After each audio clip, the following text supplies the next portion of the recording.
공동의 한 권 한 권 먹는 성경 시리즈 스바냐서 시작하겠습니다. 스바냐서는 시작부터 진멸과 멸절을 반복하면서 여호와의 날에 있을 심판을 예언합니다. 54절 중 47절이 예언일 정도로 예언의 비중이 가장 높은 선지서입니다. 이 심판의 날은 성경에서 여호와의 날이라는 표현보다는 그 날에라는 표현을 주로 사용합니다. 여호와의 날은 이사야서에 3번 나오고 에스겔서에 2번 나오는 것이 고작이고 12소 선지서로 들어가면 요엘서에서 4번, 아모스에서 2번, 그리고 나오지 않다가 스바냐서에 2번, 스가랴서에 1번 나옵니다.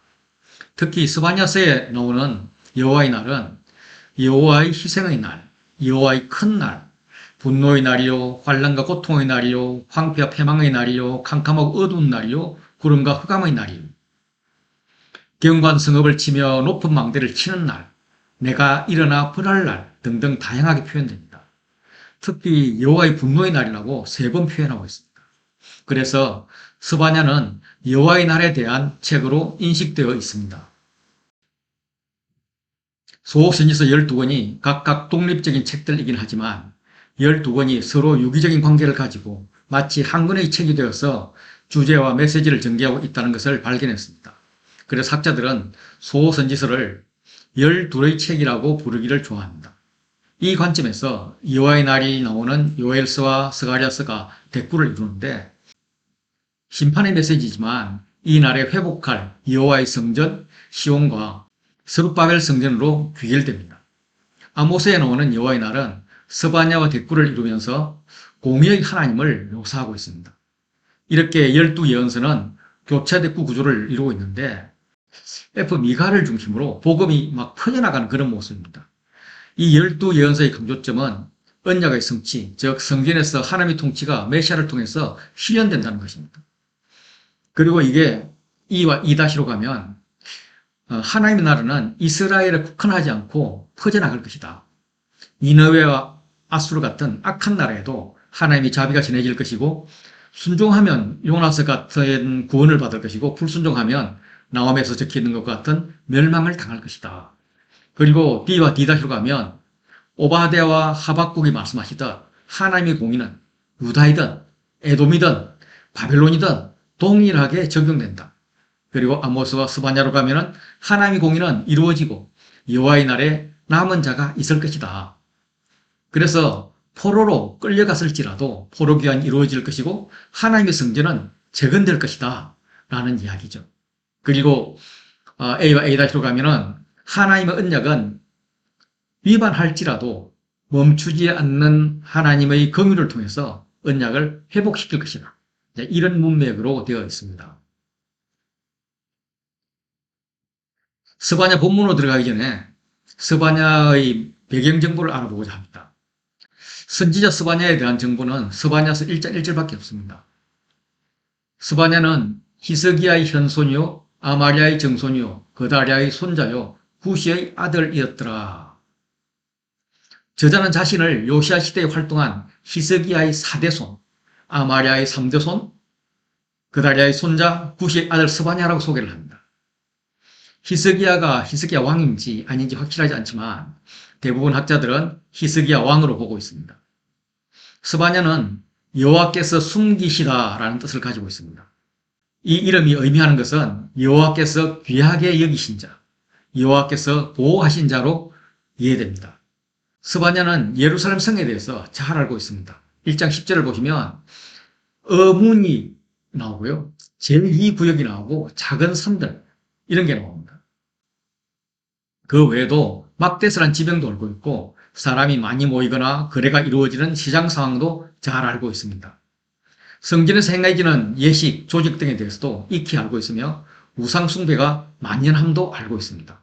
1장 8절을 보시면 여호와 희생의 날에 내가 방백들과 왕자들과 이방인의 옷을 입은 자들을 벌할 것이다. 이런 자들이 있다는 거죠. 그리고 지도자들의 타락성도 잘 알고 있습니다. 선지자들은 경솔하고 간사한 사람들이요 그의 제사장들은 성소를 더럽히고 율법을 범하였도다. 그는 예루살렘 주민에 대한 애착과 염려로 가득했습니다. 하나님께서는 나를 경외하고 나의 교훈을 받으라. 그렇게만 하면 내가 형벌을 내리기로 결정했지만 너희가 살 수 있다. 이렇게 이야기를 함에도 불구하고 그들은 아주 열과 성을 다해서 부지런히 그 모든 행위를 오히려 더럽히고 있다. 예, 그러니 큰일이다. 이런 마음으로 스바냐스를 쓰고 있습니다. 스바냐스가 쓰여진 시기가 언제일까? 이걸 추정해 보면 스바냐의 활동 시기를 요담의 아들 요시아 시대라고 이야기를 합니다. 요시아는 히스기야와 함께 유다의 종교개혁을 한 대표적인 왕입니다.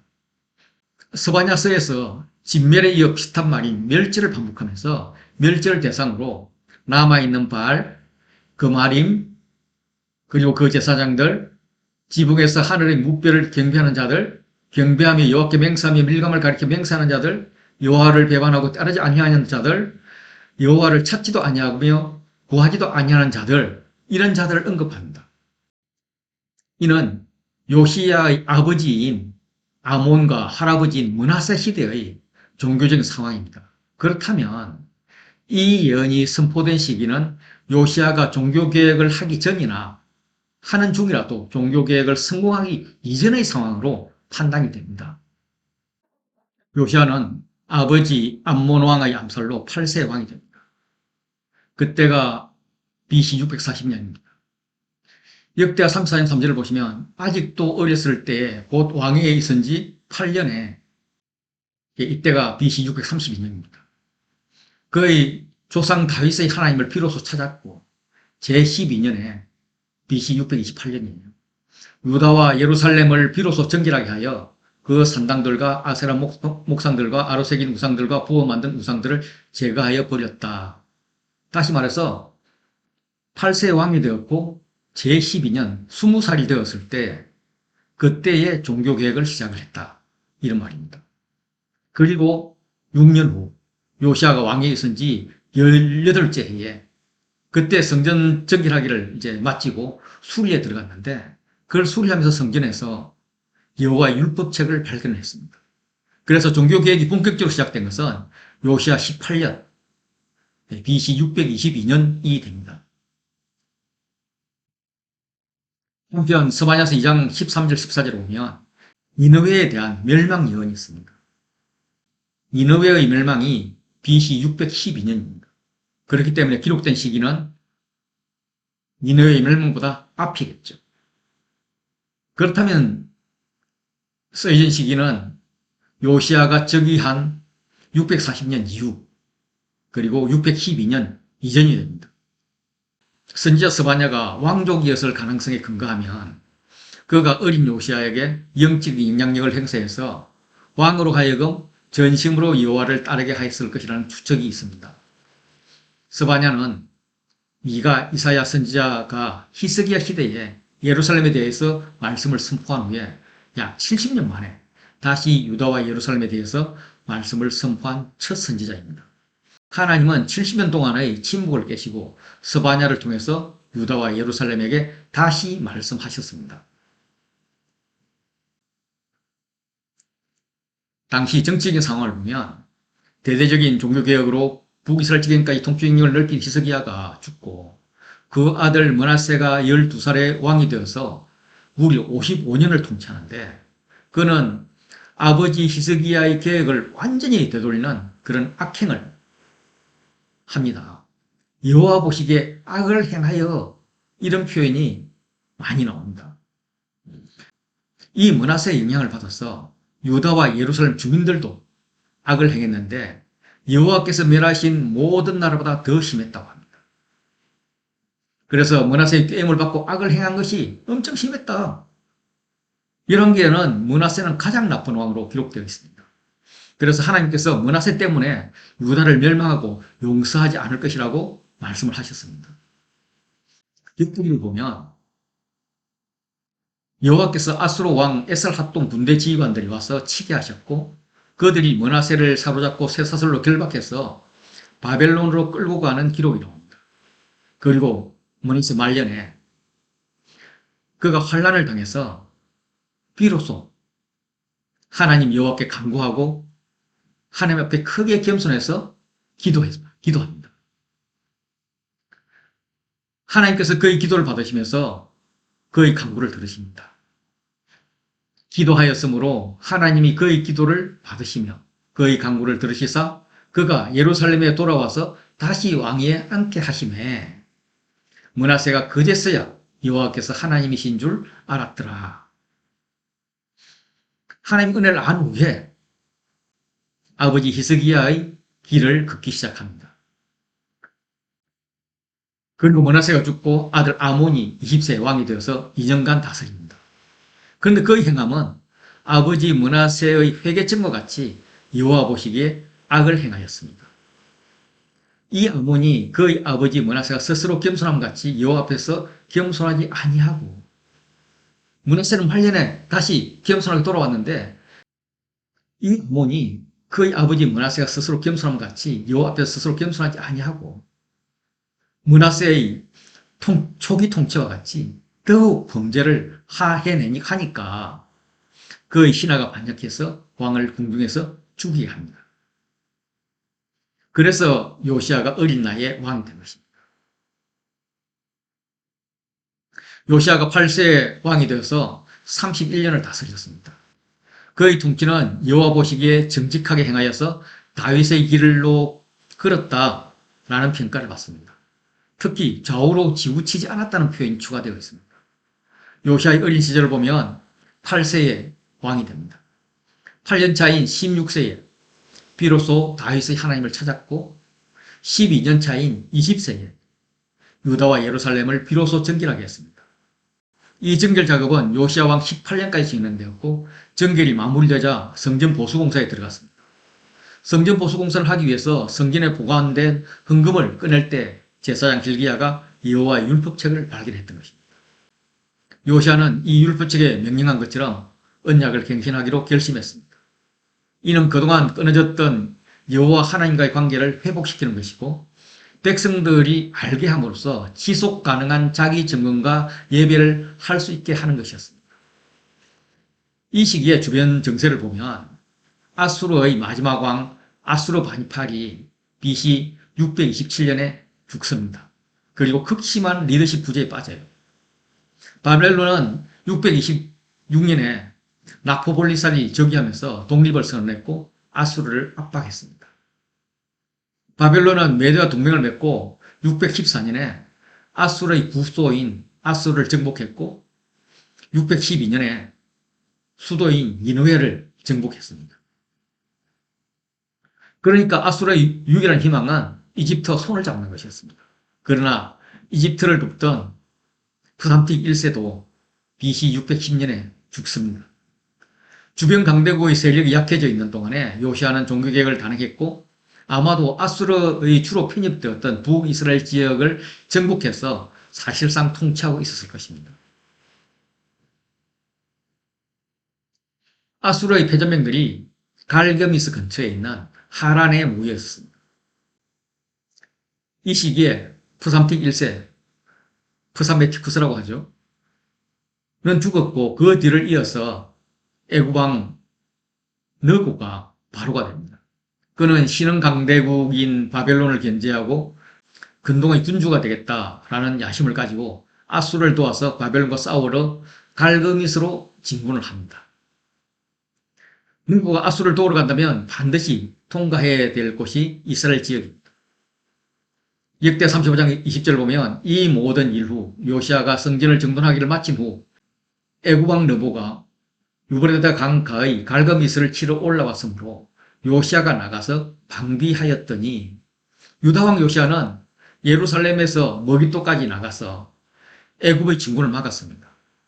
애굽의 느고가 요시아에게 사신을 보내서 유다에게는 피해주지 않을 것이니까 그냥 길만 비켜달라고 합니다. 느고는 이것이 하나님의 명령이다. 하나님을 거슬지 말라고 했지만 요시아는 길을 열어주지 않습니다. 이유는 정확히 모르지만 느고에 대한 적대감이나 바벨론의 압력 때문이었을 것으로 추측합니다. 유다로서는 지리적으로 멀리 있는 바벨론이 가까운 아수르를 견제해 주어야 좋기 때문에 아수르를 돕겠다는 애국을 막아야 한다는 판단을 내렸을 수도 있고 또 요시아의 판단에 대세는 바벨론이기 때문에 바벨론이 최후 승자가 될 것으로 예견했기 때문에 아수르를 도와서는 안 된다고 생각을 할 수 있었습니다. 만약에 아수르가 회복된다면 요시아는 북이스라엘 영역을 사실상 다스리고 있는데 이거에 대한 아수르의 부복도 우리가 되었을 거로 보입니다.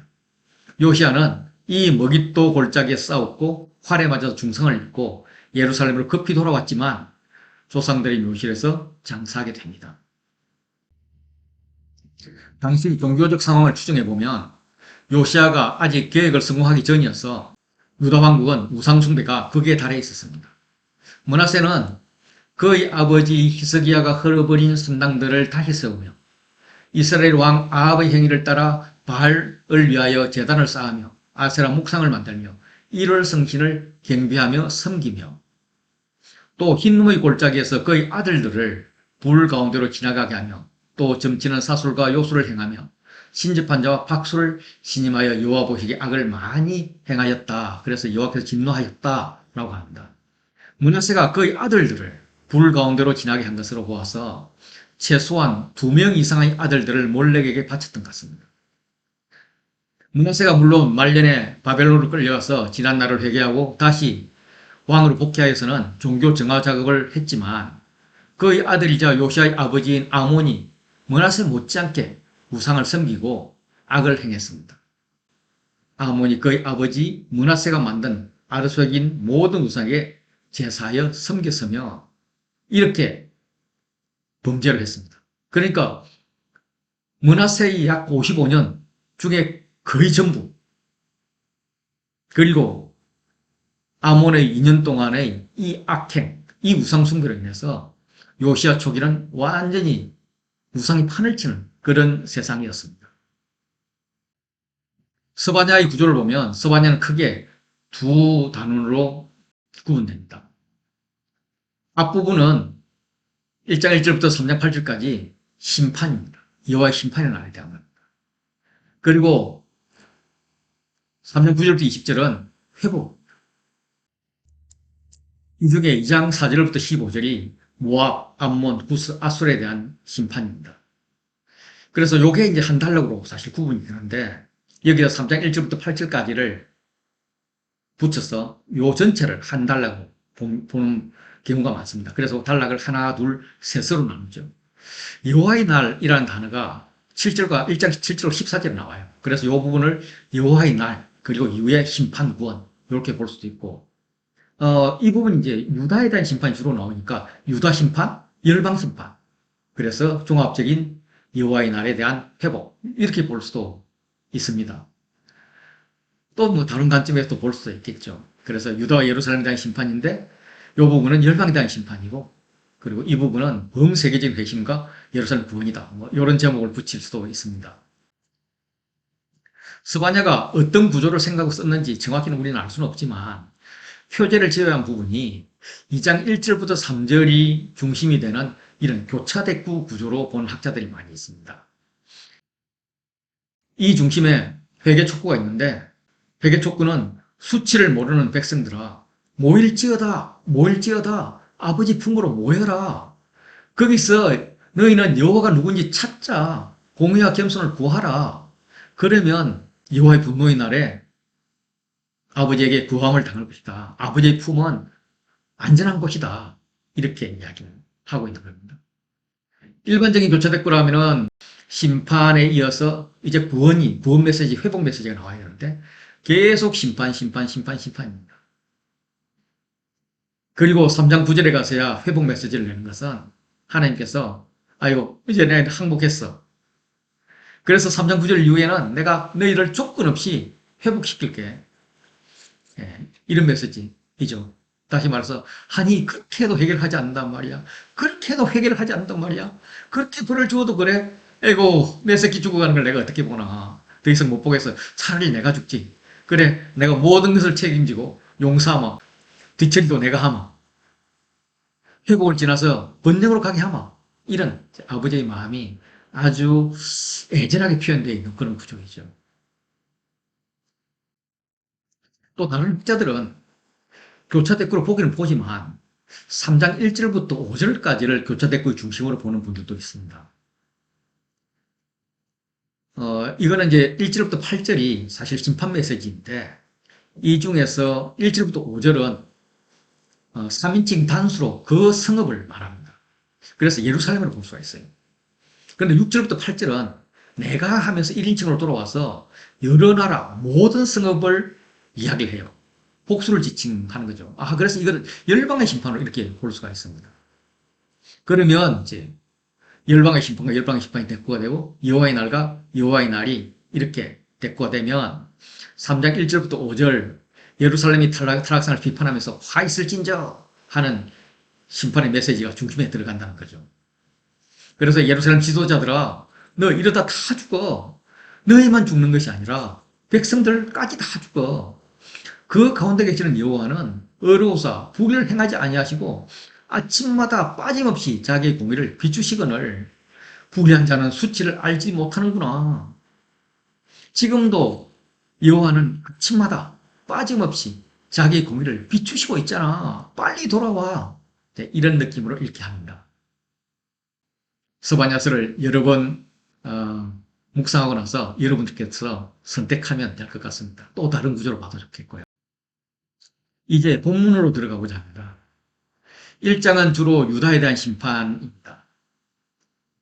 그래서 표제 이후에 2절과 3절은 온 세상에 대한 심판을 선언하고 주로 유다에 대한 심판을 이야기합니다. 그리고 13절부터 18절까지 두려운 여호와의 날을 이야기를 합니다. 그래서 ABA 구조로 볼 수가 있죠. 그리고 이들에 대한 회개의 권면이 2장에 이어나와요.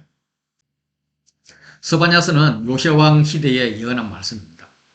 요시아는 BC 640년에 왕이 되어서 왕이 된 지 18년째 622년에 계획을 시작했고 계획을 완성하지 못하고 BC 609년 애굽의 너고를 막다가 전사했습니다. 스바냐를 소개하면서 조상 4대로 올라가 히스기야의 현손이라고 합니다. 이 히스기야가 유다왕 히스기야를 말하는지 정확하지는 않지만 대부분 학자들은 히스기야 왕으로 보고 있습니다. 스바냐는 왕족인 거죠. 그러면 히스기야 왕, 아마랴, 그다랴, 구시, 스바냐로 이어지는 족보를 가지고 있습니다. 요시아의 왕의 족보가 히스기야, 므낫세, 아몬, 요시야이니까 스바냐는 요시아보다 한 대 아래이죠. 7천만 뭐 되게 멀어 보이지만은 2800년 전의 사회에서는 아주 가까운 사이였습니다. 스바냐를 소개하면서 요시아와 히스기야를 언급하는 것은 요시아가 스바냐 자신의 메시지를 통해서 히스기야처럼 종교개혁을 단행하기를 원했거나 요시아가 히스기야처럼 종교개혁을 성공시킬 것을 기대했기 때문이었다고 볼 수도 있습니다. 물론 이제 어떤 사본에는 히스기야 대신 hil기야로 되어 있어서 그 히스기야 왕이 아니야. 히스기야 왕으로 볼 수 없어. 이런 학자들도 있습니다. 그런데 이제 보편적으로는 그냥 히스기야 왕으로 봅니다. 이 스바냐의 할아버지들을 보면 랴, 야 요렇게 여호와의 단축형인 야가 들어있습니다. 그런데 아버지만 없어요. 구시는 구스, 즉 애국과 연관지어서 부정적인 이미지를 줄 수가 있습니다. 물론 애국이 아닐 수도 있어요. 그런데 저자는 그렇게 보지 마. 이 가문은 아주 훌륭한 가문이야. 다 여호와 관계 있는 가문이야. 이러면서 여호와 세대까지 언급하고 있는 것 같습니다. 재미있게도 스바냐서에서는 구스를 2번 언급을 해요. 한 번은 심판의 대상으로 언급을 하고 또 한 번은 열방의 회복 대상으로 하나님께 예물을 가져오는 그 땅, 그 나라로 표현을 하고 있습니다. 굿이란 이름이 여호와를 포함한 이름과 함께 있는 것은 심판의 대상일 수도 있지만 여호와의 구원 대상이 이스라엘 넘어서 땅끝까지 임한다 하는 것을 암시함을 볼 수가 있습니다. 스바냐서 1장 2절 보시면 여호와께서 이르시되 내가 땅 위의 모든 것을 진멸하리라. 그러면서 진멸 계속 나옵니다. 성경에서 모든 것을 진멸하겠다 하는 말씀으로 시작하는 게 이 스바냐서인 거죠. 그만큼 스바냐의 메시지는 충격적입니다. 내가 사람과 짐승을 진멸하고 공중에서 바다의 고기와 거치게 한 악인들을 아울러 진멸할 것이라. 땅의 모든 것을 진멸할 거다. 시작부터 진멸의 반복은 이 책의 중심 주제가 진멸이다라는 걸 말해줍니다. 왕족 출신인 선지자가 예언하기를 여호와께서 유다의 모든 것을 진멸할 것이다. 그러니까 당시 사람들에게는 굉장히 큰 충격이었죠. 또 한편으로는 요시아의 종교개혁에 큰 힘이 되었을 겁니다. 진멸의 순서를 보면 제6일에 창조한 사람, 그리고 짐승을 진멸합니다.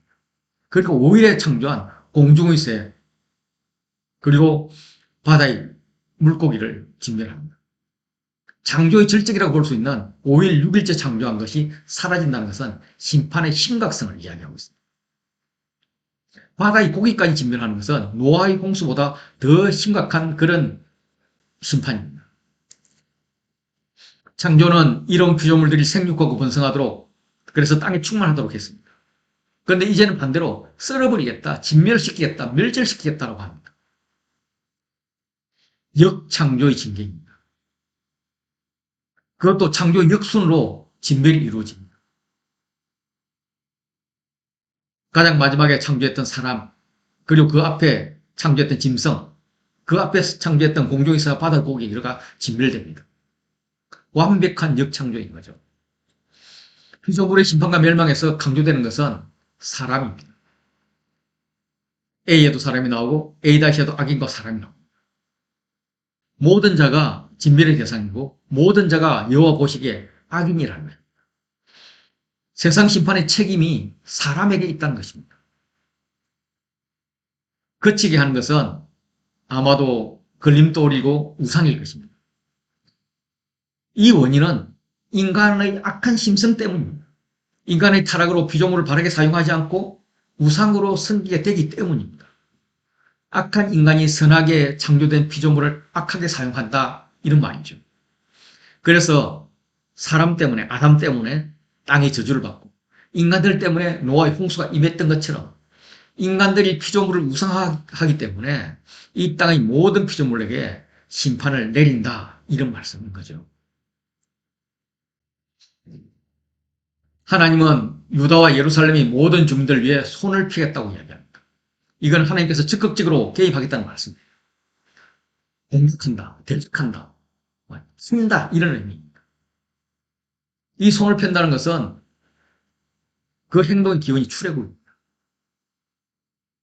하나님께서 이스라엘 백성을 구원하기 위해서 애굽 사람들에게 재앙을 불러오실 때 주로 사용했던 제스처가 손을 편다, 손을 뻗는다라는 거죠. 여전히 손을 펴고 있는 것은 하나님의 진노가 아직도 그치지 않아서 심판이 진행 중이라는 것입니다. 출애굽 7장 5절 보시면 내가 내 손을 애굽 위에 펴서 이스라엘 자손을 그 땅에서 인도하여 낼 때에 애굽 사람이 나를 여호와인 줄 알리라. 스바냐의 시작은 진멸로 시작했습니다. 그런데 이제는 멸절하며 땅에서 멸절하리라, 멸절이란 단어가 계속 나옵니다. 진멸과 비슷한 말이죠. 멸하여 잘라버린다, 제거해버린다, 이런 뜻이에요. 그래서 육체의 할례라면 표피를 조금만 잘라내지만은 마음의 할례같이 악을 완전히 제거해버리겠다, 이런 의미입니다. 멸절의 대상은 남아있는 바알입니다. 예루살렘에서 바알 종교를 비롯한 많은 이방 종교가 있었다, 만년에 있었다, 이런 것을 말해주죠. 그마림이란 이름과 및 그 제사장들인데, 이 그마림은 바알을 섬기는 제사장, 왕실이나 국가의 지원을 받아서 이방신을 숭배하는 제사장을 말합니다. 열왕기에서는 그마림을 우상처럼 섬기게 한 제사장들로 번역하고 있습니다. 그마림은 요시야 시대의 개혁 대상이었던 유다 왕이 우상을 섬기라고 세운 제사장인 것이죠. 지붕에서 하늘의 무별에게 경배하는 자들도 멸절 대상인데, 성전이나 산당 같은 특정 장소에서 섬기는 것이 아니라 자기들의 집 지붕에서 상시적으로 섬겼다고 말하고 있는 것입니다. 골방에서 은밀하게 섬기는 것이 아니라 누구나 볼 수 있게 지붕 위에서 섬기고 있는 거죠. 이거는 일반인에게까지 이 종교가 보편화되었다는 거예요. 이 지붕에 단을 쌓는 것은 아하스가 시작을 했습니다. 그리고 유다 여러 왕이 보완했던 것인데 요시아가 흘러버린 것입니다. 요시아의 개혁을 할 때 상황을 보면 유다 여러 왕이 아서의 다락지붕에 제단들을 세웠다고 이야기를 하죠. 네 번째로 여호와께서 맹세하면서 말감을 맹세하는 자들이 멸절 대상입니다. 이 밀감, 히브리어는 말캄, 이거는 왕을 말하는 말렉, 에비멜렉 할 때 멜렉잖아요. 이런 거랑 의미가 비슷합니다. 그래서 이거는 니네들 왕, 니네들 신이다 이런 말이죠. 아마도 이흰제사라는 말곡이나 몰록에 대해서 이거 우리와 관계없어. 그네들의 신이야. 그네들의 왕이야. 이렇게 조롱하는 느낌으로 이 밀감이라는 단어를 사용한 것으로 보입니다.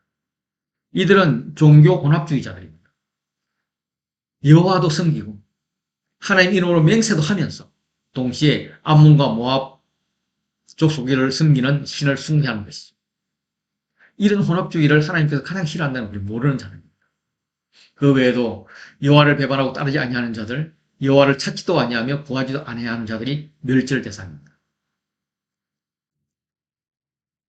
여호와의 날, 심판의 날이 가까웠습니다. 여호와의 날이란 성경적 개념에서 사사시대와 초기 이스라엘 지파 동맹 시절에 성전에서 비롯되었습니다. 당시 사람들은 여호와께서 이스라엘 위해서 초자연적인 수단을 가지고 그 원수들을 맞서서 싸워주신다 이렇게 믿은 겁니다. 그런데 아모스를 필두로 해서 선지자들은 이 개념을 완전히 뒤집어 버립니다. 여호와의 날이 하나님께서 이스라엘 원수들을 물론 물리치지만 뿐만 아니라 이스라엘 내에 믿음 없는 자들에 대해서도 최후의 심판을 수행할 것이다. 이렇게 선포를 하는 거예요. 그래서 아모스에서 보면 여호와의 날은 빛 없는 어둠이 아니며 밤낮 없는 캄캄함이 아니냐. 이것이 유다에게도 미친다는 거죠. 그래서 스바냐는 예루살렘 사람들에게 먼저 잠잠하라라고 이야기합니다. 그리고 주의 날의 의미와 그 심각성에 대해서 곰곰이 생각해 봐라라고 요구를 합니다. 하나님이 하시는 일을 보자는 것이죠. 왜 잠잠하라고 할까?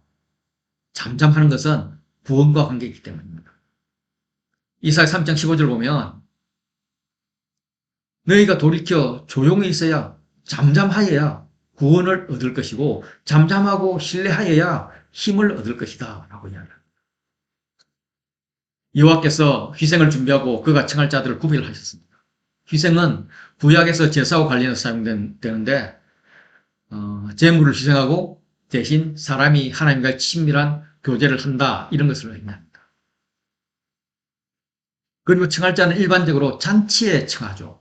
그때 즐거운 일에 좋은 일에 청하는 데 사용되는 단어입니다. 그런데 지금 잔치가 아니라 희생 대사를 준비하고 청할 자를 구별하셨는데 좋은 의미에서 구별한 것이 아니라 죽이기 위해서 구별하셨다는 거예요. 짐승을 제물로 준비한 게 아니라 사람을 제물로 준비하고 있다고 합니다.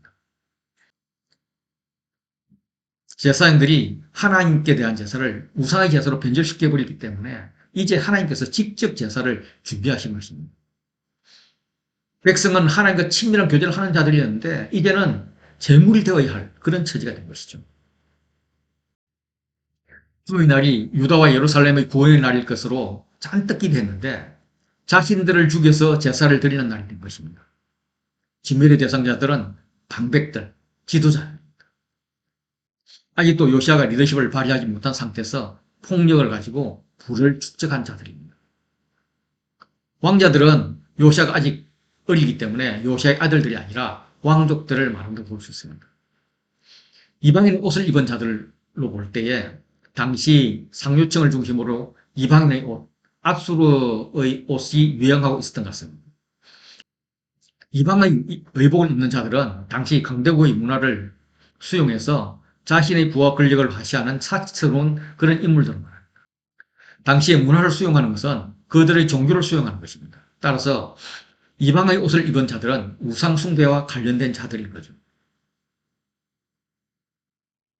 그날에 문턱을 뛰어넘어서 포악과 거짓을 자기 주인의 집에 채운 자들이 있습니다. 주인의 집은 성전을 말합니다. 문턱을 밟지 않고 뛰어넘는 것은 사무엘상 5장 5절을 보시면 그러므로 다곤의 제사장들이나 다곤의 신전에 들어가는 자는 오늘까지 아스돗에 있는 다곤의 문지방을 밟지 아니하더라. 다시 말해서 이방 종교의 풍습인데 지금 유다에도 이 문턱을 밟지 않는 자들이 많이 있다 이런 이야기죠. 1장 10절 보시면 그 날에 의문에서 부르짖는 소리가 납니다. 의문은 이게 이제 예루살렘 성 히스기야 시대의 느헤미야 시대 때성이라고 본다면 여기 있는 것입니다. 이 의문을 통해서 느헤미야서에 의하면 의문은 물고기가 들어오는 문입니다.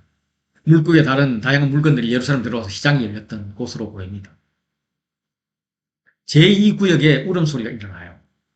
이 의문을 통과하면 바로 다음이 제2구역입니다. 예루살렘 둘째 구역, 여기는 히스기야 때 북이스라엘이 망하자 피난민들이 몰려왔어요. 가난한 사람들은 성 밖에 살고 세금을 많이 낼 수 있는 사람은 성 안에 살게 됩니다. 그때 성에 들어와서 살 만큼 부자들이 정착할 수 있도록 확장한, 요즘으로 말하면 신도시인 거죠. 그래서 부유한 자들이 주거하는 곳이 제2구역입니다. 이 의문이나 제2구역은 예루살렘 북쪽에 위치되어 있습니다. 이 예루살렘 성은 이 아래에 골짜기가 있어서 난공불락의 성이라고 불려요. 그런데 위쪽은 그렇지 않습니다. 그래서 적들이 쳐들어올 때는 항상 이 북쪽으로 쳐들어와요. 그래서 지금 이 지역을 언급하는 것은 앞으로 바벨론군이 쳐들어올 북쪽을 지금 상징하고 있습니다. 그곳에서 작은 산들에서 무너지는 소리가 들릴 거라고 이야기합니다. 작은 산은 언덕지역, 즉 높은 지역에 사는 자들을 말합니다. 1장 11절 보면 막대서 주민들아 너희는 슬피 울라라고 이야기를 해요. 왜냐하면 가나안 백성이 다 패망하고 은을 거래하는 자들이 끊겼기 때문이라고 이야기합니다. 막대서는 잠언에서는 절구로 번역이 되어 있습니다. 이게 지형에 사용되면 절구나 사벌같이 이렇게 움푹하게 푹 꺼진 곳, 다시 말해서 예루살렘의 저지대를 이야기합니다. 10절에서 작은 산들, 높은 곳과 대조가 되는 저지대를 이야기합니다. 여기에 은을 거래하는 자들이 끊어졌다 하는 것을 볼 때 의문과 함께 유대의 상업 중심지였을 것이다 이렇게 보죠. 여기 나오는 가나안 백성이 이 말은 다른 성경에서는 가나안이라기보다는 성인, 상업을 하는 백성들로 보면 되겠습니다. 그래서 장사꾼들이 패망하고 은을 또 거래하는 자들, 이들도 끊어졌다 이렇게 보는 게 맞겠죠.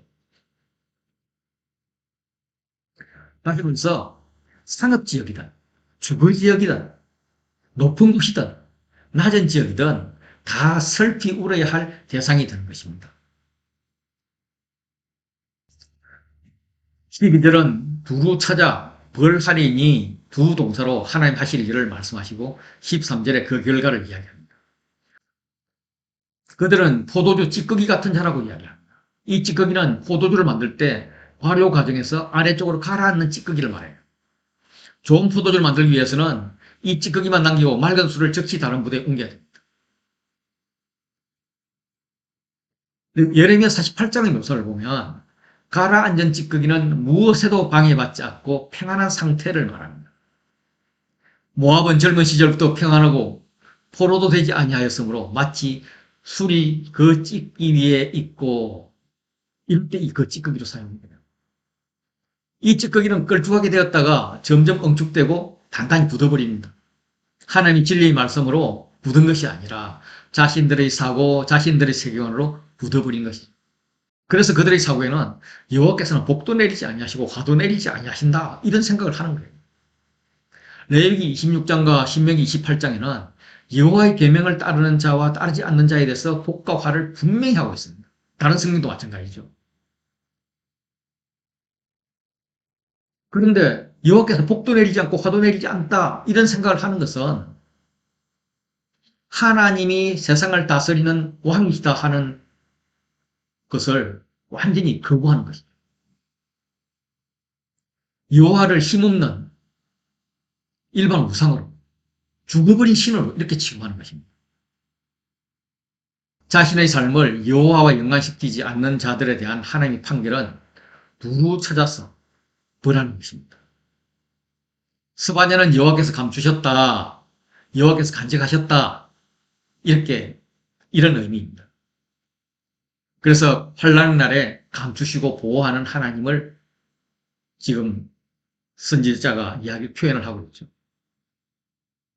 여호와 하나님의 공의와 겸손을 구하는 사람들은 그 날에 숨김을 얻을 것이고, 공고와 관한 백성은 간직함과 보호함을 얻을 것입니다. 그런데 여호와는 등불을 들고 감추어진 악인들을 찾아서 예루살렘 구석구석을 낱낱이 다니시며 벌하실 것입니다. 그 결과 그들의 재물이 누락되며 그들의 집이 황폐할 것입니다. 그들이 집을 거기 건축하지만 살 수가 없습니다. 포도는 가꾸지만 그 포도를 수확해서 자기 것으로 만들지 못합니다. 이것은 BC 586년에 바벨론의 느부갓네살에 의해서 예루살렘이 성전 파괴됨으로써 성취가 되죠. 스바냐서에서는 여호와의 날을 강조하고 있습니다. 1장 초반에도 여호와의 날이 가까웠으므로 여호와의 희생의 날에 하면서 여호와의 날을 제사에 비유하면서 말했습니다. 그리고 14절에서 다시 여호와의 큰 날이 가깝도다, 가깝고도 가깝 빠르도다, 여호와의 날의 소리로다, 이렇게 이야기를 합니다. 이 여호와의 날에 소리가 납니다. 그 소리는 크게 울부짖는 소리입니다. 왜냐하면 그 날은 분노의 날이요, 환난과 고통의 날이요, 황폐와 패망의 날이요, 깜깜하고 어두운 날이요, 구름과 흑암의 날이요, 나팔을 불어 경고하며 경고한 성읍들을 치며 높은 망대를 치는 날이기 때문입니다. 이 비슷한 의미의 날이 6번 반복되고 있죠. 1장 3절에서 창조의 마지막 5일, 6일에 창조한 사람과 생물들을 진멸해 버리겠다면서 창조 모티브를 가지고 사용을 해야 했는데, 지금 이 6번을 보면, 6번의 날들을 보면 이거 역시 6일 창조에 대한 것을 사용하지 않았을까? 다시 말해 역창조를 이야기하는 게 아닌가? 이런 생각이 듭니다. 16절은 나팔을 불어 경고하면서 달려오는 적을 묘사하고 있습니다. 예루살렘을 공개하기 위해서 달려오는 적은 바벨론 군대이지만 궁극적으로 하나님이 자기 백성을 향해서 전투를 벌이시는 것입니다. 여호와께서 사람들에게 고난을 내려서 맹인같게 행하겠다라고 이야기합니다. 고난을 내린다고 번역된 단어는 대적들이 들어와서 성을 포위하고 압박하는 데 사용되는 겁니다. 예를 들면 신명기 28장 52절에 그들이 전국에서 내 모든 성읍을 에워싸고 성읍에서 너를 에워싸리니, 이렇게 해서 도무지 살 길이 없이 봉쇄해버리는 것이죠. 그 상황 우리 잘 알지 않습니까? 심지어 어머니들끼리 자기 자녀를 잡아먹는 그런 얘기하는 그런 고난입니다. 그 이유는 그들이 나 여호와를 범죄하였음이라, 범죄하였기 때문입니다. 또 그들의 피는 쏟아져서 티끌같이 되며 그들의 살은 분도같이 될 것이다. 그들은 하나님의 진노 심판 앞에서 피를 흙물처럼 쏟아내고 내장을 인분처럼 쏟아내면서 처참하게 생을 마감할 것입니다. 그들의 범죄는 우상숭배와 여호와를 찾지 않는 것입니다. 게다가 1장 18절은 게다가라는 번역을 생략하고 있습니다. 그들은 은과 금이 여호와의 분노의 날에 능히 그들을 건지지 못할 것입니다. 온 땅이 여호와의 질투의 불에 삼켜질 것입니다. 여호와는 숭배하는 자들을 소멸하는 불이십니다. 신명기 4장 24절 보면 내 하나님 여호와는 소멸하는 불이다. 질투하는 하나님이시다. 여호와의 질투의 불에 삼켜지리니, 이 질투라는 것은 뭔가 얻기 위해서 욕심을 하는 그런 게 아닙니다. 하나님께서는 은혜의 언약 백성들에게 사랑과 존경의 마음을 받는 것은 당연하죠. 그런데 그 당연한 것이 안 될 때 하나님의 진노나 징벌과 관련되어서 사용되는 단어가 질투입니다.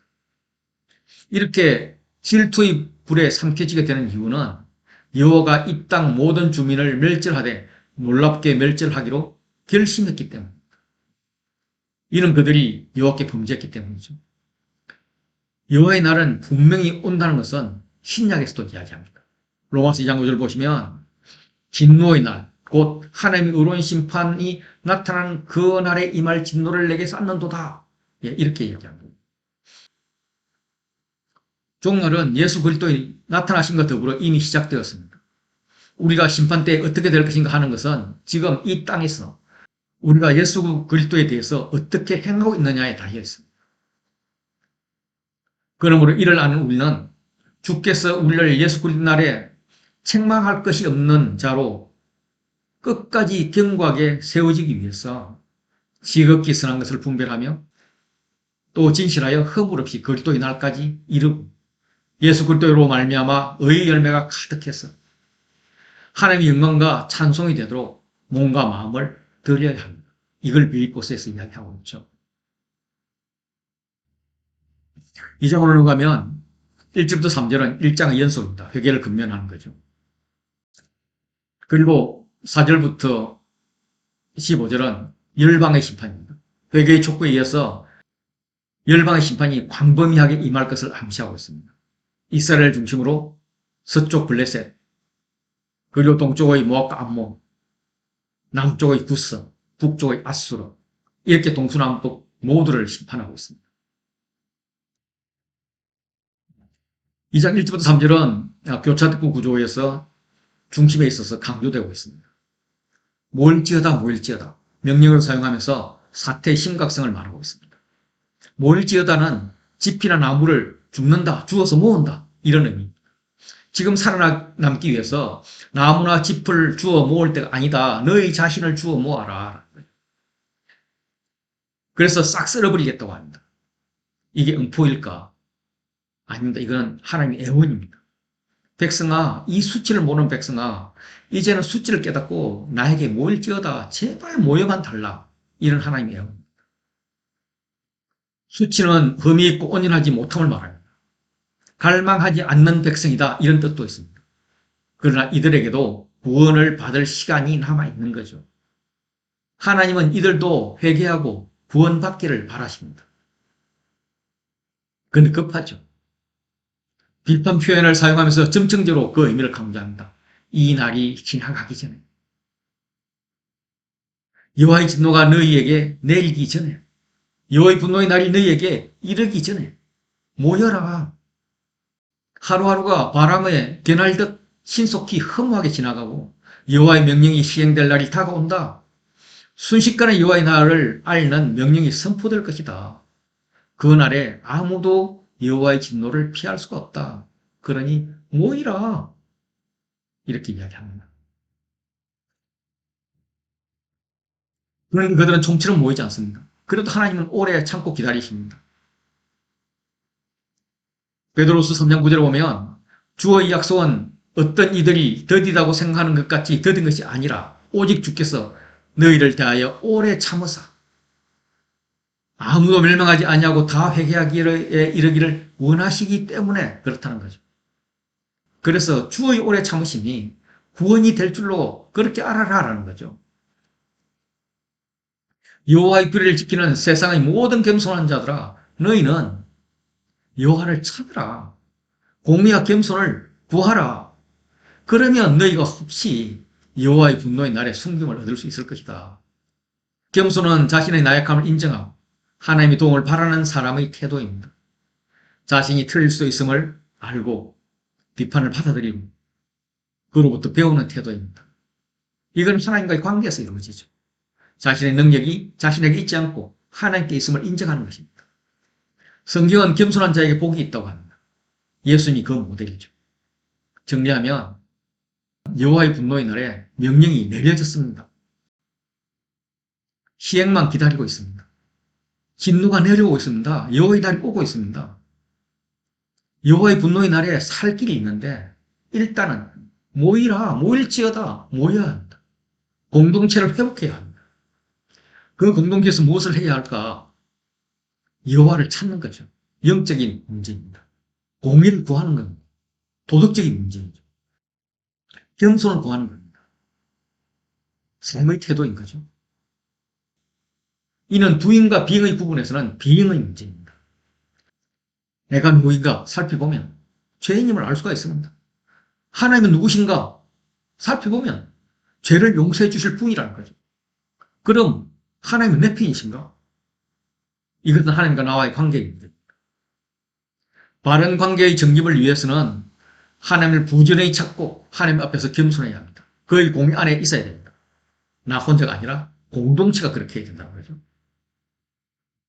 그런데 하나님과의 관계를 두잉으로 해결하려 하면 안 됩니다. 두잉은 내가 뭔가를 해서 하나님께 합격 판정을 받고 내가 원하는 것을 얻고자 하는 것입니다. 그래서 나를 포장하고 과시하려는 의도로 두잉을 하게 됩니다. 결국 하는 짓이 하나님을 우상으로 전락시키는 것입니다. 하나님이 내 의도대로 해주지 않으면 다시 우상을 만들게 됩니다. 2장 3절은 여호와의 분노의 날에 여호와를 찾으며 공의와 겸손을 구하라 라고 끝나고 있습니다. 그리고 2장 4절은 왜냐하면으로 시작됩니다. 물론 개역개정에는 생략되어 있습니다. 가사는 버림을 당하며 아스글론은 폐허가 되며 아스도스는 대낮까지 쫓겨나며 에고르는 뽑힐라. 예, 이런 도시들의 멸망을 이야기하는데, 자, 가사, 아스글론, 아스도, 에고로. 예, 도시, 멸망이 점점 예루살렘 가까이로 다가오고 있습니다. 2장 5절에 해변 주민 그렛 족속에게 화 있을진저. 예, 그렛 족속은 유럽 쪽 서민 그렛의 갑돌이라고 했죠. 거기서 온 민족입니다. 블레셋 사람의 땅 가나안아. 여기서 가나안은 장사꾼으로 번역할 수 있다고 이야기했죠. 블레셋 사람의 땅 장사꾼들아, 여호와의 말씀이 너희를 칠 것이다. 블레셋 지경은 블레셋의 존재가 사라지게 될 것이고 유다 족속의 남은 자가 차지하게 될 것이다. 이렇게 될 수 있는 것은 그들의 하나님 여호와가 그들을 보살펴서 그들이 사로잡힘을 돌이키실 것이기 때문이다. 이스라엘 서쪽 지역에 이어서 동쪽 모압과 암몬의 심판은 A. 심판의 이유, 그 심판의 이유는 교만입니다. 그리고 B. 하나님의 개입, C. 그 결과의 순서로 A, B, C, 그리고 한 번 더 A, B, C 이렇게 두 번 반복되고 있습니다. 모압이 비방하고 암몬이 조롱하는 소리를 하나님 들으셨는데 그 대상이 하나님의 백성이었습니다. 그들은 교만하게도 국경을 함부로 침범해서 하나님 백성을 비방했습니다. 그 경계는 하나님 정해주신 것입니다. 그래서 만군의 여호와 이스라엘 하나님 말씀하십니다. 내가 내 삶을 두고 맹세하노니 나 대단히 화나서 반드시 이룰 거야. 이런 말이죠. 반드시 조치하실 거라 말씀하십니다. 그 결과 모압은 소돔 같으며 암몬 자손은 고모라 같이 멸망할 것이라는 거죠. 땅은 영원히 황폐되어 찔레가 나며 소금구덩이가 될 것이라고 합니다. 모압과 암몬의 징계는 유다에게는 구원이 됩니다. 내 백성이 남은 자, 나의 남은 백성 이런 단어를 반복하면서 이들이 모압과 암몬을 노력하여서 기업을 얻을 것이라고 말합니다. 모압과 암몬이 허물었던 경계는 오히려 하나님 백성의 땅이 됩니다. 땅의 회복이죠. 다시 A, B, C를 반복을 하는데 A는 그들이 이런 일을 당해야 할 이유는 그들이 만군의 여호와의 백성에 대하여 교만하여졌기 때문이라는 거죠. 이는 사람들의 싸움이 아니라 만군의 여호와의 싸움이기 때문에 모압과 암몬이 당할 수가 없습니다. 그래서 B를 보시면 여호와가 그들에게 무슨 분이며 세상의 모든 신이 아무것도 아님을 알게 될 것이라는 거예요. 그 결과 이방의 모든 해변 사람들이 각각 자기 처소에서 여호와께 경배하는 반전이 이루어집니다. 땅의 회복에 이어서 백성의 회복이 이루어지는 것입니다. 2장 12절은 구스의 심판입니다. 구스는 나일강 상류 지역, 에도페 지역입니다. 이스라엘에서 보기에는 남쪽 끝이죠. 이들 역시 하나님의 칼에 죽임을 당할 것입니다. 13절부터 15절은 아수르 심판입니다. 지금까지 서쪽, 동쪽, 남쪽 이야기를 했는데 그럼 북쪽은 어떻게 되느냐 이 말이죠. 여호와가 북을 향해서 손을 펴서 아수르를 멸하고 니느웨를 황폐할 것입니다. 아수르의 수도 니느웨는 티그리스 강가에 위치하고 있어서 관계시설이 아주 발달되어 있습니다. 성 중앙으로 물이 흐릅니다. 절대 물이 마르지 않는 도시입니다. 그런데 그곳이 황폐하게 하여서 사막같이 메마르게 할 것이라고 말씀하십니다. 북쪽 아수르를 향해서 손을 펴서 황폐하게 하실 것입니다. 그래서 손을 펴서와 황폐하게 요 단어가 들어가고 이것의 대꾸가 되어서 거기가 황폐한 곳이 된다는 거죠.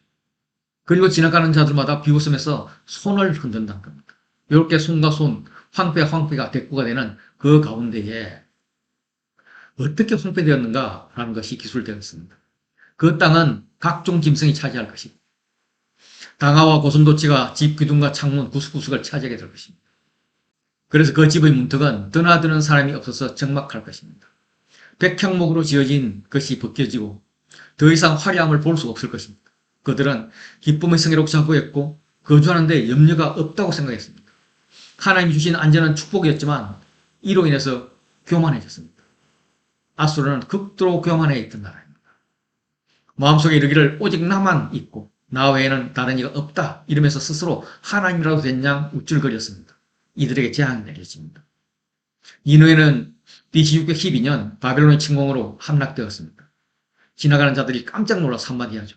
어찌 이와 같이 황폐하여 들짐승이 엎드릴 곳이 되었는고. 이렇게 된 것은 고소하다 이런 듯이 비웃으면서 이런 자들을 생각하고 싶지도 않다면서 손을 절레절레 흔드는 그런 모습입니다. 열방의 심판을 다뤘던 스바냐는 이제 유다의 죄악에 초점을 맞춥니다. 스바냐는 유다 죄악이 열방의 죄악보다 더욱 심각함을 지적합니다. 그 이유는 하나님께서 유다에게 특별한 방식으로 가르침과 말씀을 전해 주었지만 그들이 이 모든 것들을 거부했기 때문입니다. 뿐만 아니라 하나님을 신뢰하지도 않았고 경배하지도 않았습니다. 이것은 스바냐 중심 메시지 중에 하나가 되는 거죠. 이 3장 1절부터 5절을 살펴보면 폐역하고 더러운 곳, 포악한 그 성읍은 화 있을진저. 그들은 하나님께 폐역하였습니다. 하나님과 관계를 더럽혔습니다. 결과 다른 사람에게 포악함을 보였습니다. 이 폐역하고 더럽고 포악한 세 단어를 사용해서 이 성읍을 묘사하고 있는데 그 성읍이 어디일까? 그곳은 놀랍게도 선지자와 제사장들이 있는 곳입니다. 예루살렘입니다. 아니 왜요? 왜 그렇게 됐어요? 그 이유는 여호와의 말을 듣지 않았기 때문입니다. 여호와께서는 여호와의 규례를 지키는 세상의 모든 겸손한 자들아 너희는 여호와를 찾으며 공의와 겸손을 구하라. 그러면 너희가 여호와의 분노의 날에 숨김을 얻으리라 라고 말씀을 하셨지만 그들은 명령을 듣지 않고 교훈도 받지 않고 여호와를 의뢰하지 않았고 자기 하나님께 가까이 나아가지도 않았습니다. 선지자의 말에 귀를 기울이지 않았습니다. 아니 도대체 누가요? 선지자는 유다의 지도자들이 그랬어 라고 이야기합니다. 먼저 정치적 지도자들에 대해서 비난합니다. 정치적 지도자들의 죄악상을 묘사하기 위해서 동물 이미지를 사용해요. 방백들, 백성을 보호해야 될 자들이죠. 그들은 부르짖는 사자같이 백성을 잡아먹는다고 합니다. 재판장들은 더 치사합니다. 굶주린 인리와 같습니다. 다음날까지 남겨둘 것 없이 싹 먹이치웁니다. 이런 표현은 백성들을 위해서 책임을 다해야 할 정치 지도자들이 본연의 임무는 버리고 이기적인 탐심에 사로잡혀 있음을 시사합니다. 이어서 영적 종교적 지도자들을 비난합니다. 종교적 지도자들도 책임을 다하지 못했습니다. 그들의 선지자들은 하나님의 엄중한 말씀을 전해야 할 처지인데 경솔하고 간사합니다. 이 경솔하다 이것은 거만하게 날뛰는 오만한 행위를 표현하는 말인데 이사야 9장 4절을 보면 바알벌이 신전에서 은 70개를 내어 그에게 주매 아비멜렉이 그것으로 방탕하고 경북한 사람들을 사서 자기를 따르게 하고 이는 옳고 그런 것 관계없이 돈이면 무엇이든지 하는 일을 말합니다. 선지자들을 조직 폭력배 수준이라고 조롱하고 있습니다.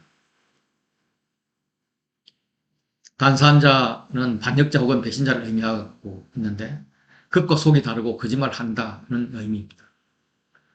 하나님과 백성과의 관계를 이어줘야 될 선지자들이 자신의 이익을 위해서 힘있는 자들의 비율을 맞춰주고 있습니다. 권력이 아부하는 배신자이자 간사한 자입니다. 그의 제사장들은 두 가지 죄를 범했습니다. 거룩한 하나님의 성소를 더럽혔습니다. 율법을 가르쳐야 할 자들이 율법을 범하였습니다. 율법 해석의 권위를 이용해서 제사의 제물을 착복하는 비리에 물들어 있었습니다. 아니 그러면 하나님께서 미리미리 좀 말씀하시죠. 어디 계시다가 이제 오셨어요. 그래 화를 내세요. 라고 말할 수도 있겠지만 여호와는 그들 가운데 계셨습니다. 예루살렘의 지도자들과는 달리 어려워서 불의를 행하지 않으십니다. 아침마다 빠짐없이 자기의 공의를 비추십니다. 비록 유다의 백성들과 지도자들은 불의를 행하면서 이방 사람들과 다를 바 없이 살아가지만 여호와께서는 언제나 의로우시다는 겁니다. 하나님은 밤을 노리는 사악한 재판관들과도 다릅니다. 매일 아침마다 의로운 판단을 하십니다. 아침마다 새로운 일을 행하시는 그 의로우신 하나님의 성품은 예레미야 애가에 잘 표현되어 있죠. 주의 인자는 끝이 없고 그의 긍휼은 무궁하심 우리가 진멸되지 않겠습니다. 이것들이 아침마다 새롭고 또 새로우니 주의 성실하심이 크십니다. 그러나 이와 상반되게 불의한 자는 수치를 알지 못하고 탐욕을 추구하며 살고 있습니다. 3장 6절부터 8절은 심판당한 열방, 경고받는 예루살렘, 그리고 심판을 위해 모여드는 열방, ABA 구조로 되어 있습니다. 하나님의 정의는 불의를 심판하는 정의입니다. 그래서 하나님께서는 불의한 여러 나라를 끊어버렸고 그들의 망대를 파괴했고 그들의 거리를 비게해서 지나가는 자가 없게 했습니다. 그들의 모든 성읍이 황폐하여 사람이 없고 거주할 자가 없게 했습니다. 하나님이 예루살렘에게 경고를 통해서 기회를 주십니다. 이방이 불의를 행하다가 멸망을 당합니다. 그렇다면 이스라엘도 마찬가지라는 거죠. 그렇기 때문에 이스라엘아, 너는 오직 나를 경외하며 교훈을 받으라. 그리하면 내가 형벌을 내리기로 정하기는 했지만 너희 거처가 끊어지지 않을 것이다. 라고 이야기합니다. 그렇게 애원함에도 불구하고 그들이 아주 부지런히 그들의 모든 행위를 더럽게 하였다라고 말씀하세요. 이쯤 되면 하나님께서는 당장 달려가서 쳐 죽이고 싶겠지만 여전히 또 기회를 주십니다. 내가 벌할 때까지 기다려라. 다시 말해서 회개하란 말이에요. 내가 뜻을 정하고 나의 분노와 모든 진노를 쏟아리고 여러 나라를 소집하여서 왕국을 모으리라. 모으기 전에 회개하라는 말이에요. 모으는 것은 공동체를 형성하는 것입니다. 공동체가 되면 그들이 회개할 것에 대해서 기대하며 공동체의 구원을 주기 위해서 모으는 거죠. 물론 그때도 회개하지 못한다면 공동체의 심판이 있겠죠. 그래서 온 땅이 나의 질투의 불에 소멸되리라 라고 말씀하십니다. 이거는 1장에서도 경고했던 말씀이죠. 그들이 돈이 아무리 많아도 은과 금이 여호와의 분노의 날에 능히 그들을 건지지 못할 것이다. 온 땅이 여호와의 질투의 불에 삼켜질 것이다 라고 말했습니다. 질투의 불은 온 예루살렘뿐만 아니라 열방과 나라들을 태울 것입니다. 그때에 주님이 다시 오시는 날에 주님이 여러 백성의 입술을 깨끗하게 회복시켰어. 그들이 다 여호와의 이름을 부르며 여호와를 찬양하게 할 것입니다. 스바냐의 회복의 출발점으로 강조하는 것이 입술의 변화입니다. 입술의 변화는 한은어, 한 입술로 하나님을 대적했던 바벨탑 사건을 연상시킵니다. 한 입술로 하나님을 대적했던 바람에 흩어졌던 열방의 백성들이 다시 한 입술로 회복될 것임을 강조하고 있습니다. 내가 여러 백성의 입술을 깨끗하게 하여, 이 말은 단순히 좋은 말을 사용하게 한다는 그런 의미가 아니라 하나님을 구하는 자들의 마음을 깨끗하게 한다 이런 말입니다. 입술은 말입니다. 말이 깨끗해졌다는 것은 말을 표현하는 마음이 정화되었음을 말합니다. 그들, 내가 구하는 백성들, 내가 흩은 자의 딸들, 이들이 다 여호와의 이름을 부를 것이라고 합니다. 하나님 흩으신 교만한 자는 자신들의 힘과 세력과 권세에 기반을 둔 자들입니다. 언어가 정결하게 되는 것은 열방과 관계하겠습니다. 열방과 연관해서는 스바냐 3장 9절에 그때 내가 여러 백성의 입술을 깨끗하게 하여 그들이 다 여호와의 이름을 부르며 한 가지로 나를 섬기게 하리니 라고 언급되어 있습니다. 이게 이스라엘과 연결해서는 13절에 언급됩니다. 이스라엘 남은 자는 악을 행하지 아니하며 거짓을 말하지 아니하며 입에 거짓된 해가 없으며 먹고 누울지라도 그들을 돌이켜 할 자가 없으리라. 즉 회복은 열방이든 이스라엘이든 모두가 포함된다는 겁니다. 여기서 한 가지로 번역된 것은 한 어깨로입니다. 서로 어깨동무하면서 연합된 통일체를 이룬다는 것이죠. 어깨와 성경이 결합되는 것은 단지 하나됨에만 초점을 둔 것이 아니라 어깨에 멍에를 메고 누군가의 백성 혹은 누군가의 종이 되는 것을 의미합니다. 이 회복의 때에 흩어지던 열방 백성들이 다시 여호와께 돌아올 것입니다. 인간의 마음을 근본적으로 고치고 회복시켜서 새 언약을 심어줄 것입니다. 여호와께 구하는 백성들, 과거엔 여호와가 흩어버렸던 자들이지만 그들이 자녀가 구서 땅 건너편으로부터 예물을 가지고 와서 여호와께 예배를 드릴 것입니다. 바벨론 사건의 반전, 역바벨론을 이룰 것입니다. 3장 9절의 그 때에는 11절 상반절에서 그 아래로 이어집니다. 그 아래 내가 내게 범죄한 모든 행위로 말미암아 수치를 당하지 아니할 것이다. 범죄한 모든 행위로 말미암아는 하나님께 범죄한 모든 행위에도 불구하고 이렇게 해석할 수도 있고 하나님께 범죄한 모든 행위가 없어질 것이기 때문에 이렇게도 해석할 수가 있습니다. 불구일까? 때문에일까? 어느 쪽으로 해석해야 될까? 다음으로 이어지는 걸 볼 때는 범죄 행위가 없을 것이기 때문에가 더 적합해 보입니다. 3장 9절에서 그 때에 이어서 수치를 당하지 않을 것이다 라고 했고 이제 3장 11절에 그 때에 시작하면서 돌이켜 할 자가 없으리라 이렇게 끝이 납니다. 그 때에 내 가운데서 교만하고 자랑을 하는 자들을 제거해버렸고 내가 다시는 여호와의 성전에 교만하지 않게 할 것이기 때문에 교만한 자를 제거하신 하나님은 공고하고 가난한 백성을 열방 가운데 남겨두실 것입니다. 그들이 의지할 곳이라고는 하나님밖에 없습니다. 그래서 그들이 여호와의 이름을 의탁하며 보호를 받을 것입니다. 이들은 이스라엘의 남은 자가 될 것입니다. 그들은 악을 행하지 아니하며 거짓을 말하지 아니하며 입에 거짓된 죄가 없으며 먹고 누울지라도 그들을 두렵게 할 자가 없을 것입니다. 다시 말해서 칭의, 성화의 연, 마지막 영화의 구원을 받을 것이라는 말씀입니다. 계시록은 이렇게 말씀하세요. 이 사람들은 여자와 더불어 더럽히지 아니하고 순결한 자라 어린 양이 어디로 인도하든지 따라가는 자며 사람 가운데 속량함을 받아 처음 익은 열매로 하나님과 어린 양께 속한 자들이니 그 입에는 거짓말이 없고 흠이 없는 자들이더라. 스바냐는 바벨탑 사건을 끌고 와서 새로운 것을 말합니다. 바벨탑 사건에서 악인들은 그들의 이름을 내기를 원하지만 스바냐는 여호와의 이름을 부르게 하는데 그 목적이 있습니다. 바벨탑은 무너지고 언어가 혼잡하게 되었습니다. 이는 힘으로 세상을 장악고 지배하는 제국의 붕괴를 의미합니다. 먹고 누울지라도 해서 이 먹고는 풀을 뜯어먹는 것을 의미합니다. 이 구절은 표면적으로는 사람이 먹고 눕는 것이지만 사자와 곰도 소처럼 풀을 뜯어먹게 되는 그런 세상을 전제합니다. 모든 동물이 순환동물이 되는 것이 아니라 서로 잡아먹지 않아도 살아갈 수 있는 그런 동물이 된다는 것이죠.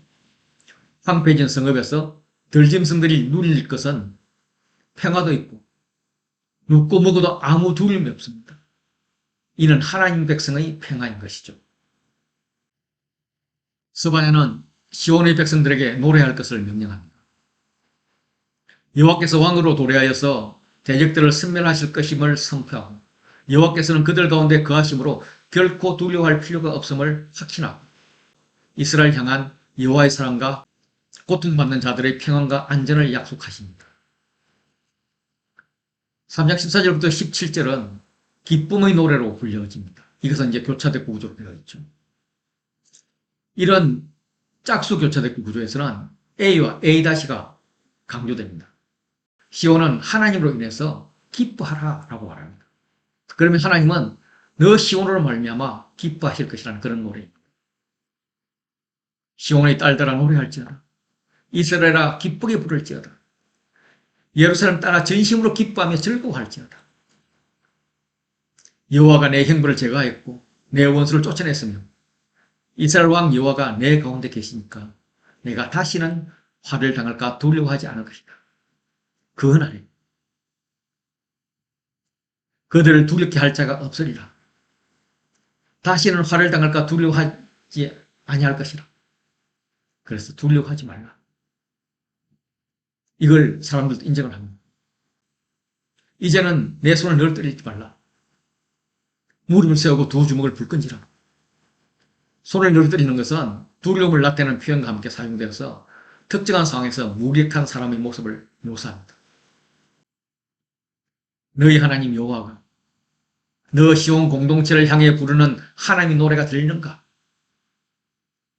너 시온 공동체의 하나님은 너 시온 공동체 가운데 계신다. 그는 구원을 베푸실 전능자, 전능자시라.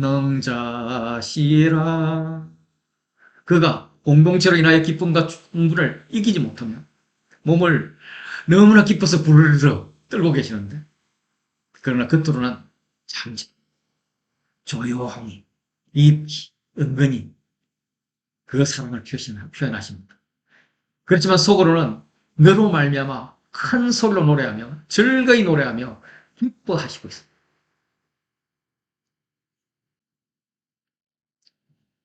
하나님께서는 포로의 땅에서 절기마다 예배드리지 못해서 근심하고 있는 자들을 모아서 마음껏 예배할 수 있는 것으로 돌아오게 하실 것입니다.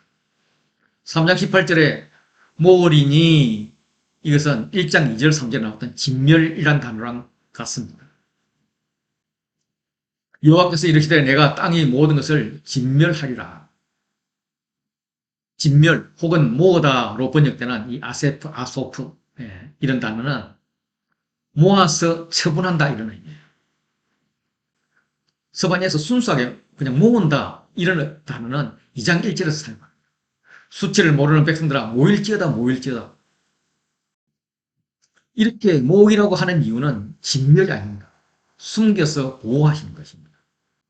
이 3장 18절에 사용되는 모은다, 1장 2절에서는 진멸, 이 것을 의미하는 아사프라는 다른 의미의 모임이죠. 진멸의 의미가 들어있지 않는 모으다는 3장 19절과 20절에 사용이 됩니다. 그들에게 칭찬과 명성을 얻게 하리라. 명성과 칭찬을 얻게 하리라. 라는 말로 이어집니다. 지금 그들은 이스라엘에 속한 자들인데 포로란 치욕스러운 짐을 지고 있습니다. 포로란 치욕스러운 짐을 지고 있지만 그때에 나 여호와가 너를 괴롭히는 자들을 다 벌하고 저는 자를 구원하고 쫓겨난 자들을 모으며 온 세상에서 수욕받는 자에게 칭찬과 명성을 얻게 할 것이다. 이것이 여호와의 날에 이루어질 종말론적인 반전인 것입니다.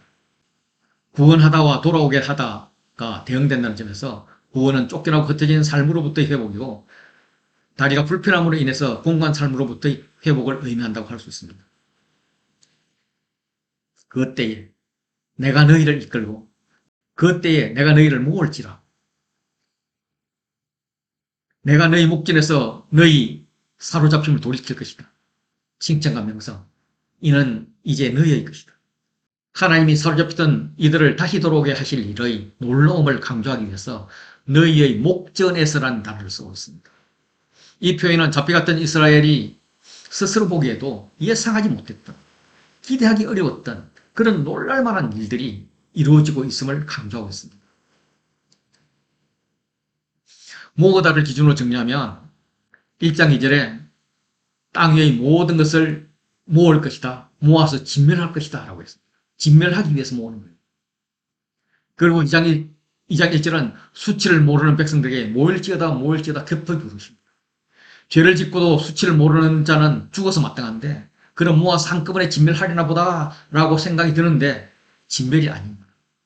하나님께서는 모여서 공의와 겸손을 구하라면서 진노로부터 숨겨주실 것을 말합니다.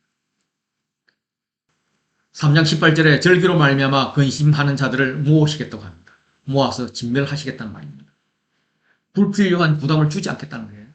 절기를 지키지 못하게 하는 세력들을 멸하겠다는 말씀이 될 수도 있고, 절기에 바칠 재물을 짐스러워하는 자들을 없애버리겠다 하는 말씀일 수도 있습니다. 다시 19절과 20절에 모은다는 말이 나옵니다. 칭찬과 명성을 얻기 위해서 그렇게 한다고 두 번이나 말씀하십니다. 왕족인 스바냐가 이스라엘에 대해서 던진 첫 메시지는 모아서 싹 쓸어버린다는 뜻의 진멸 이야기입니다. 이걸로 시작을 했을 때 유다는 깜짝 놀랐을 것입니다. 물론 진멸당할 자도 있겠죠. 그런데 모으시는 이유는 각자의 소견대로 사는 자들이 아니라 공동체의 일원임을 깨닫게 해주시는 겁니다. 여호와 공동체에게 칭찬과 명성을 얻게 하고 싶은 것이 하나님의 마음입니다. 그동안 유다는 칭찬과 명성 같은 복은 다 챙겨먹고 선민의식에 살찌만 갖고 이에 걸맞는 책임과 의무는 하지 않았습니다. 그래서 망했습니다. 그러나 하나님의 마음은 다시 모아서 칭찬과 명성을 얻는 공동체를 만들고 싶은 것입니다.